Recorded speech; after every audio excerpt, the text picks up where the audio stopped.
So today we're ready for Chapter 10 of Hudson Taylor, If Only They Knew of the Living God.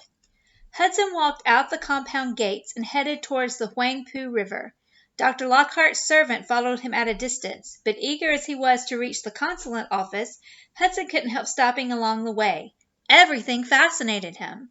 Shanghai was so different from London. Certain London was busy, but Shanghai seemed so much busier. Even though the city was under siege, everywhere he looked there was activity. By the side of the muddy road was an old man making lanterns from red paper. Two boys were selling brightly colored birds in bamboo cages. Another man was selling oval-shaped green fruit, unlike anything Hudson had seen before. A woman nursing a baby squatted beside a grass mat with cups of cooked rice arranged on it. Anyone who wasn't selling something seemed to be carrying something. As at the dock the day before, men were weaving in and out of the crowd, balancing bamboo poles across their shoulders. One man scurried by with live roosters tied by their feet dangling from his pole. Another man had embroidered 6 silk pillows tied to his. Young men also went by pushing wheelbarrows loaded with huge clay pots filled with water. Everywhere there was the sound of people talking, laughing, and bartering. The air was also filled with interesting smells. The smell of food cooking in large woks over open fires, of live pigs and chickens and ducks, of the fragrant incense sold by merchants, and of the open sewers that ran alongside the street. The smells hung in the air at times, making Hudson want to breathe deeply to savor them, and at other times causing him to gag. As he walked along, he wondered how he could describe the scene in his next letter to Amelia. The only thing he could think to compare it with was their visit to the Great Exhibition in London 2 years ago. But how orderly that had been compared to this. Every few yards he stopped to examine something for sale or to peer through a gate, but he was also eager to get the letter of credit from the Chinese Evangelization Society, along with his instructions on where and how to proceed in setting up the mission in Shanghai. He thought the first thing they would want him to do would be to find somewhere permanent to live while he prepared to go into the heart of China. The British consulate loomed in front of him once again. He climbed the steps to the consulate and entered, glancing behind at Dr. Lockhart's servant, who was waiting on the bottom step. How nice it felt to be able to read all of the signs and charts and to know he spoke the same language as every other person in the room.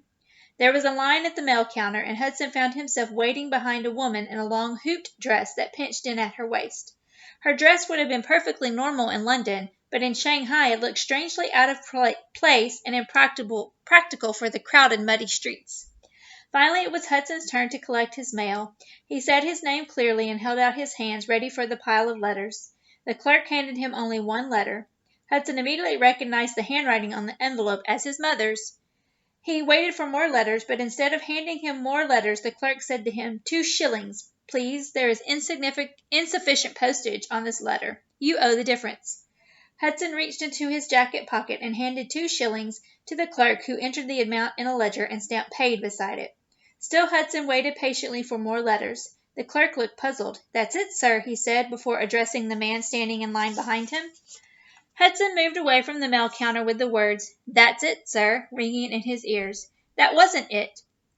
There was only one letter. The Burdens had told him a mail steamer came from England every month. They were much faster at making the trip from England than a sailing ship like the Dumfries. So how could it be that there was only one letter, and it wasn't from the Chinese Evangelization Society? Where was their letter of credit? He needed that letter, and he needed it now. What did they expect him to do in China with no money and no instructions on how to proceed? A second thought flashed through his mind. How do I keep the fact that I received no letter of credit from the other missionaries?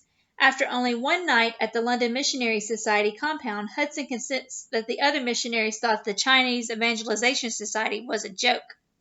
What would they think when they found out the society had left him without money or instructions on what they wanted him to do? Hudson was still stunned as he left the British consulate and headed to the docks. The fogs had cleared, and the sight of the Dumfries sailing up the river cheered him up. It had only been a day, but it seemed like such a long time since he had seen Captain Morris. The Dumfries docked amid much yelling and arm-waving. As soon as the pilot disembarked, Hudson was allowed aboard. Captain Morris was glad to see him and gave a hearty handshake. Then he ordered the crew to lower Hudson's baggage onto the dock. Hudson was grateful that Dr. Lockhart had sent along his servant with instructions to help him get his belongings back to the compound.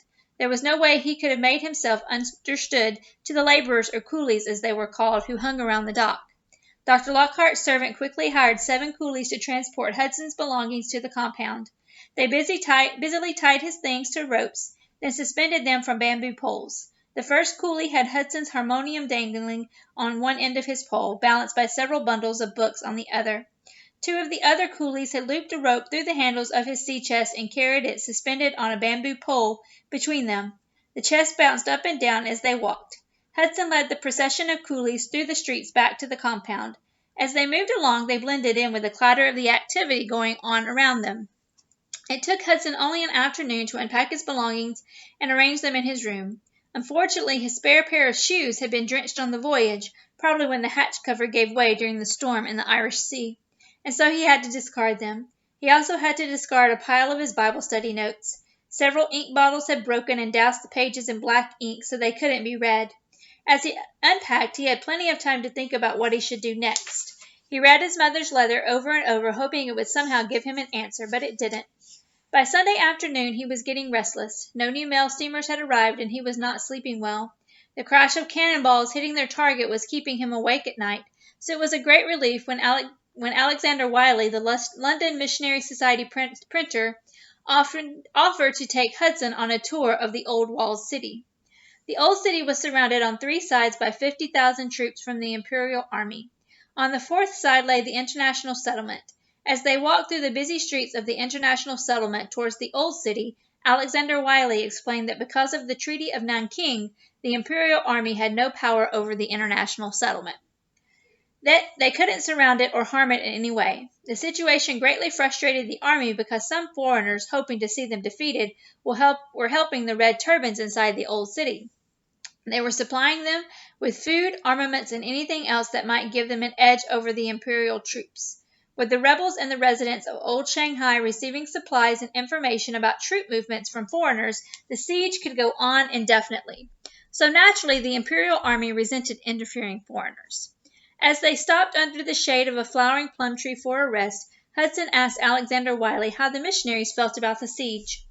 Wiley told him that the situation was a problem for missionaries. Missionaries tended to know the various Chinese dialects better than any other foreigners, and so were constantly being asked to spy for both sides.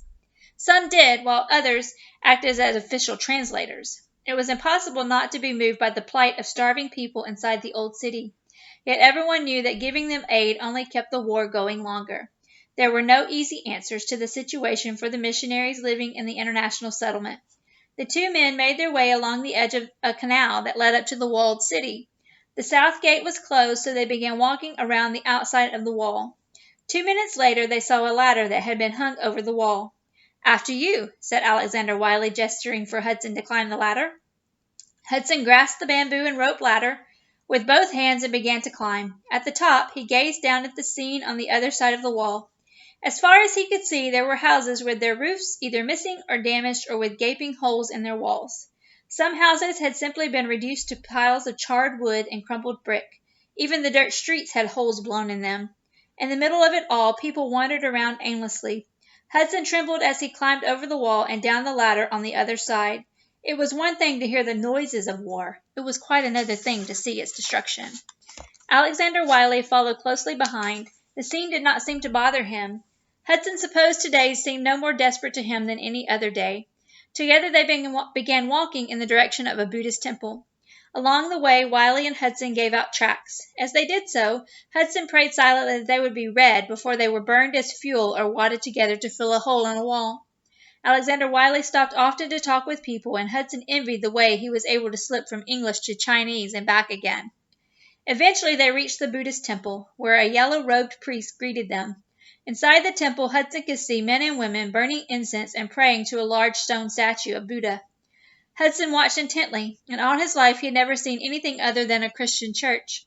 And what struck him as he viewed the scene was not how different a Buddhist temple was from a Christian church, but the sincerity with which of the worshippers worshipped a stone statue. If only they knew of the living God, he thought. Still thinking about the Buddhist worshippers, Hudson followed Alexander Wiley to the north gate. As they got nearer to the gate, they could hear shouting and screaming. Some kind of fight was in progress. Wiley put his hand out and stopped Hudson. It would be dangerous to go any closer to the fighting, he explained, but even if they did not go closer to the fighting, the results of the fighting were paraded right past them, as maimed and dead bodies were dragged away. It was a relief to Hudson when they finally approached a London Missionary Society chapel and heard singing. They slipped quietly into the back of the chapel where Dr. Medhurst had just begun to preach a sermon. Hudson concentrated hard on Dr. Medhurst's Chinese. It was so hard to pick out individual words as the sounds flowed together in what sounded more like singing than speaking. He looked around the chapel. One of its walls had a hole blown in it by a cannonball, and a pile of smashed chairs lay beside the hole. After the service, the men talked with Dr. Medhurst, who agreed to meet them at the north gate in half an hour. Dr. Medhurst had some errands to run, and Alexander Wiley wanted to show Hudson some back streets near the chapel. They had walked a quarter of a mile when a group of yelling men with red turbans came into view. As they got closer, Hudson could see that they were pushing a small cannon. From the satisfied looks on their faces, he guessed they had just captured it from the Imperial Army. Behind them were 5 men, kicking and screaming, being dragged by their queues. It was plain from the uniforms they wore that they were the Imperial Army soldiers. As soon as they saw Hudson and Alexander Wiley, they grabbed at their clothes. One of them got a hold of Hudson's trousers, but a red turban roughly jerked him away. Hudson did not need to understand their words to know that they were begging for help. The pleading look in their eyes said it all. The 2 missionaries stood helpless as the group rounded a corner and disappeared from sight. There was nothing they could do for the men in the face of such a mob. Hudson asked Alexander Wiley what would happen to them. Wiley explained that they were captured soldiers on their way to be beheaded. He told Hudson that it was the most feared death a Chinese person could face because they believed that if a person entered the afterlife without a head, he would have to live eternity without one. That was why it was so hard to get a Chinese person to agree to an amputation, he agreed.